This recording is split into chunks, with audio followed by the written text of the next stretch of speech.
The iPhone 16 Pro gets a bigger display and the 5x tetra prism zoom from the Max without a price hike.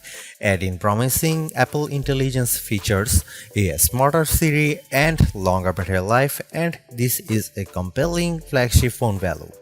I just wish the charging speed got a boost and that visual intelligence and ChatGPT weren't coming later.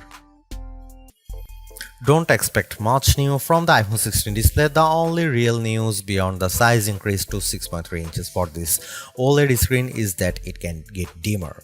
The minimum is now just 1 nit. I put the two phones side by side in a dark room and I noticed the difference immediately. What's the benefit? You can use your phone in bed without disturbing your partner, and if you are using standby mode, the iPhone 16 Pro won't be as bright when you are using it overnight as an alarm clock. Otherwise, you get the same 120Hz refresh rate on this Pro Motion display and the same max brightness. Apple claims a peak brightness of 2000 nits outdoors and 1600 nits for HDR content. We simulate outdoor conditions with a flashlight and the iPhone 16 Pro reached 1553 nits. That's higher than the Galaxy S24 Ultra but way behind the Google Pixel 9 Pro. Apple has added a new button to the iPhone 16 Pro, but it's not technically a button. The camera control is a recessed capacitive switch that provides haptic feedback. Press once to launch right into the camera and press again to snap a photo. It's simple and works well in landscape and portrait mode. I found it easy to launch straight into the camera and I like that you can press and hold the camera control to record a video. Though, if you take your finger off the button, the video stops. I wish you could customize that. The camera control has a lot of tricks, including the ability to zoom in and out by sliding your finger left and right on the button, and a soft double press launches a mini menu. You can scroll through to tweak things like exposure, depth, and choose photographic styles. There's a learning curve to camera control, but I'm glad that it's an option. Plus, this frees up the action button on the left side of the iPhone 16 Pro for programming other shortcuts. The iPhone 16 Pro has a few key upgrades that I appreciated during my testing. There's a sharper 48MP ultra-wide camera, a faster 48MP main fusion camera with zero shutter lag, and the 5x tetra prism zoom borrowed from the Pro Max series.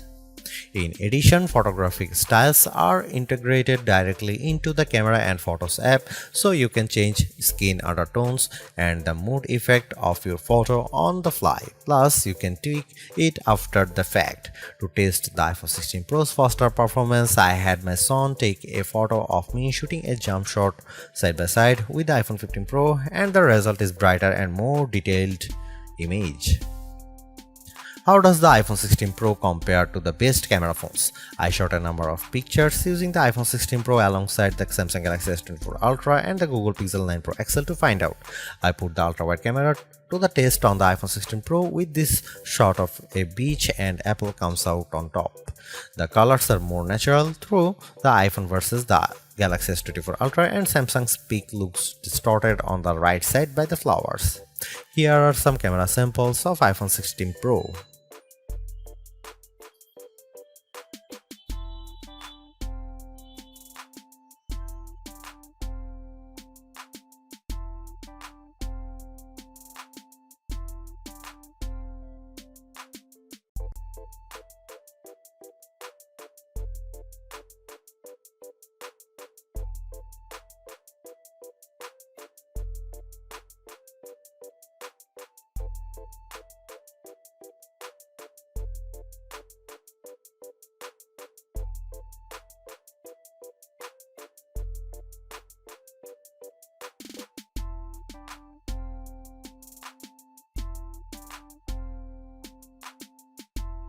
Hey Siri, are you smart yet?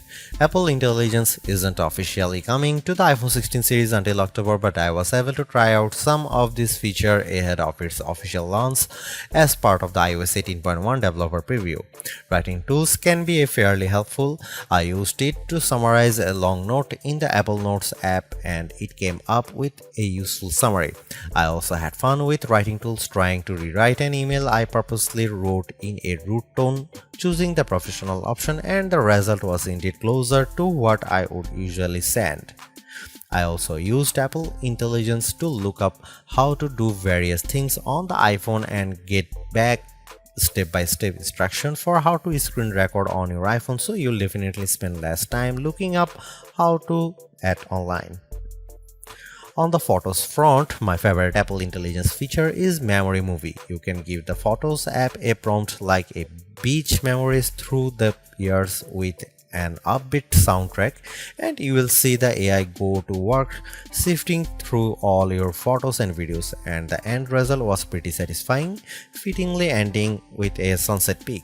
While it's overdue, I appreciate that the iPhone 16 Pro has a clean up button, which is basically Google's magic eraser on iOS. Apple's version of this feature is smart enough to identify objects or subjects you might want to remove, and it works quickly.